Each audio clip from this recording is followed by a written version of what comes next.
Chosen One, there's a war, but not out there. It's happening silently, inside your mind.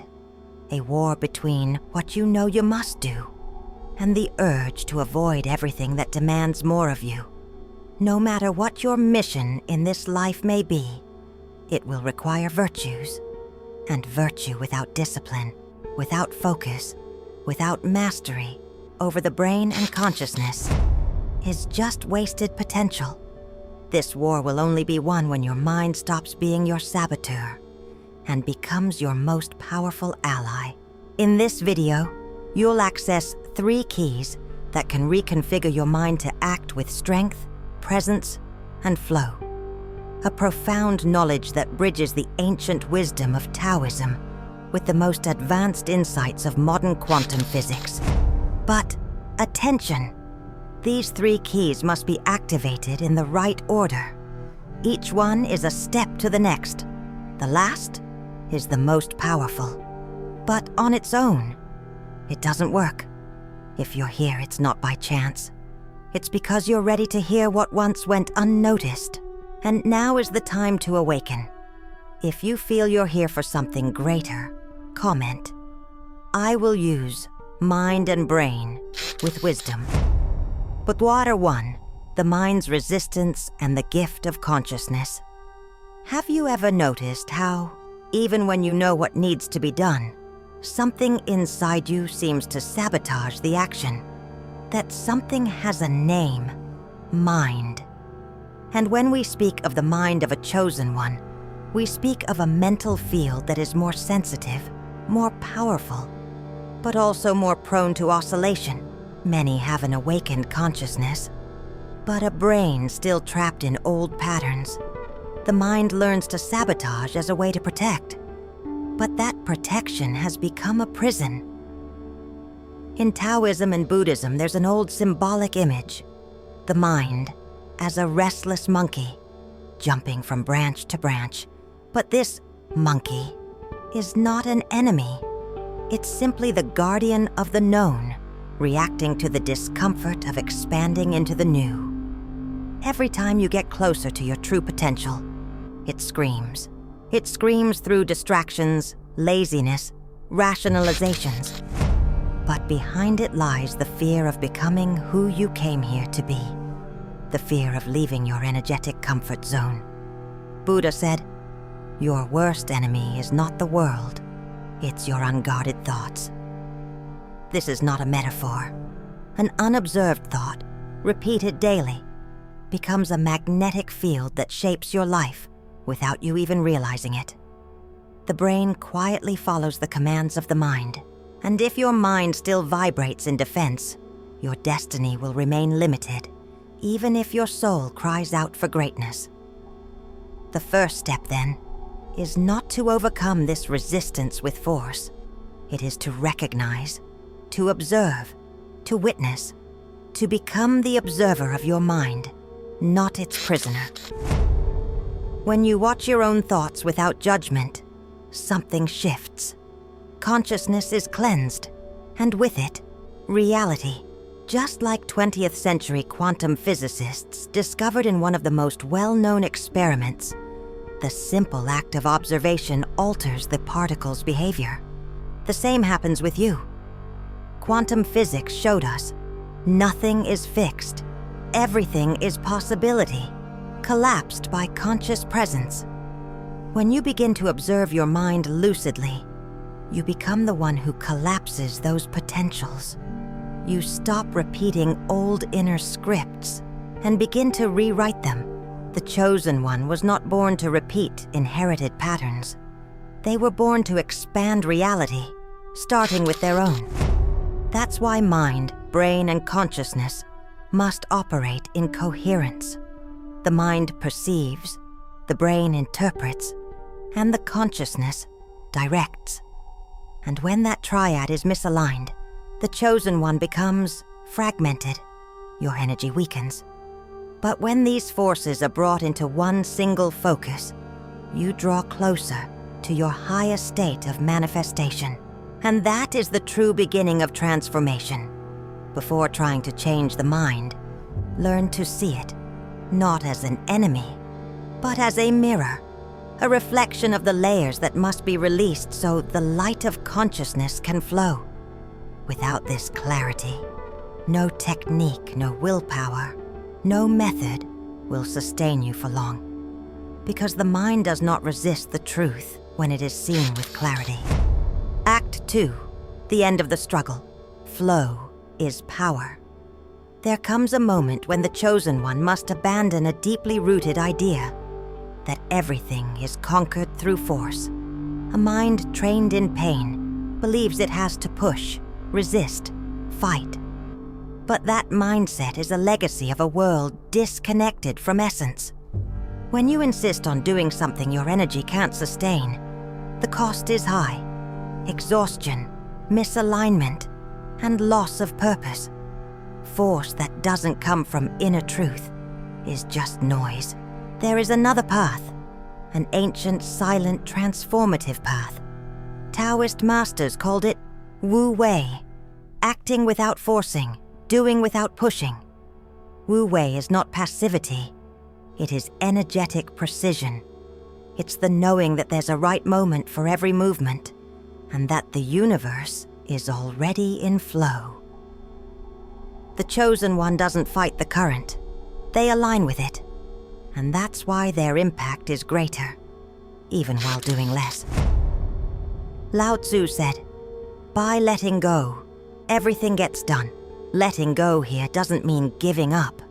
It means stopping the mental tension created by expectations that don't respect the timing of the spirit.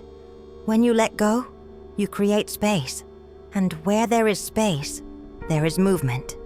The brain relaxes, consciousness expands, and in that state, you begin to act more effectively, not because you tried harder, but because you interfered less. The paradox is clear. The more you try to control the mission, the more it slips away. The more you demand immediate results, the more you block the path. But when you flow with your spiritual nature, the mission reveals itself. The answers appear. Synchronicities multiply. Because you stopped imposing and started listening. You stopped projecting and started resonating. In quantum physics, this is real and observable. Constant observation or measurement of a system can interfere with its behavior, and in particular, freeze it in a specific state. This effect became known among scientists as the quantum Zeno effect, the freezing of a system's evolution under continuous observation. Reality, at the subatomic level, is shaped by the observer. Practically speaking, anxiety over a specific outcome can paralyze its manifestation. It freezes, unable to evolve. And this is precisely what Wu Wei teaches. Stop trying to control the field. Learn to tune into it. Reality begins to cooperate when you begin to respect its rhythm. The chosen one then understands it's not about doing more. It's about being more truthful with your timing, with your energy, with your center. The mission doesn't require a warrior in constant tension. It requires a whole human, authentic, connected to something greater. Inner coherence is the bridge between the invisible and the visible, and it is what activates the true power of the chosen one in the world. The universe doesn't respond to force, it responds to frequency. If your vibration is in conflict, the world around you will answer with blocks. But when your presence aligns with what you were born to manifest, everything starts to flow. That's the secret. The path doesn't have to be painful. It has to be true. Act 3, Silence, where power dwells. After learning to observe the mind and flow with the all, the chosen one is led to a third stage, more subtle, more profound. The turning point is not in action, but in pause, in the silence between thoughts, in the stillness where there is no effort. It is in that space that true clarity emerges. And to access it, there is a simple yet powerful practice. Zazen, sit, breathe, be still, and simply exist. The mind of the chosen one, being more sensitive, is also more susceptible to overstimulation. Rapid thoughts, intuitions mixed with noise, intense ideas that never settle. To integrate higher frequencies, you must empty out. Stop seeking outside. The mind needs calm soil for new seeds to grow. Without that inner space, wisdom cannot descend. It disperses.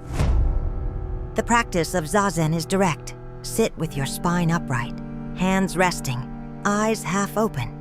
Breathe naturally, and just observe. When a thought arises, don't fight it. Just return to the breath. The mind will try to escape, but in time, it yields.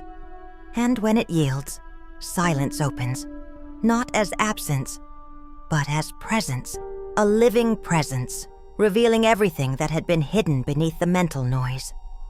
In quantum physics, the quantum vacuum is where everything begins. The void is, in truth, the field of all possibilities. And that is exactly what Zazen taps into. This origin point, the creative emptiness. When the chosen one falls deeply into silence, they touch that field. And there, ideas organize, answers emerge, healing happens. It is in silence that the brain aligns with what truly matters. Dogen, the Zen master, once said, "If you cannot find the truth where you are, where else do you expect to find it?" The search ends the moment you realize that everything is already here, but it can only be perceived in silence. Outer and inner noise becomes an addiction. But silence is what sets us free. And it's not something to be understood. It's something to be experienced. Only those who sit in stillness understand the depth found in the pause.